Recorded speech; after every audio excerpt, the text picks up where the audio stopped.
JR 西日本をご利用くださいましてありがとうございます。特急いにしへ奈良行きです。止まります駅は宇治、終点奈良です。列車の到着時刻や運行情報は JR お出かけネットまたは JR 西日本アプリウェスターからご確認いただけます。列車は前から3号車、2号車の順に一番後ろが1号車です。この列車は全車指定席の特急列車です。ご乗車には乗車券または IC カードの他に指定席特急券が必要です。スーツケースなど大きなお荷物をお持ちのお客様は各号車後ろ寄りの荷物棚をご利用ください。次は宇治です。宇治を出ますと次は終点奈良に停まります。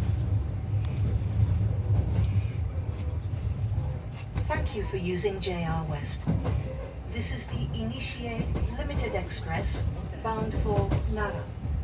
We will be stopping at Uji before arriving at the Nara terminal.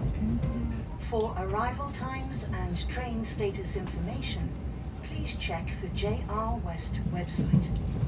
This train has 3 cars, with car number 3 at the front and car number 1 at the rear.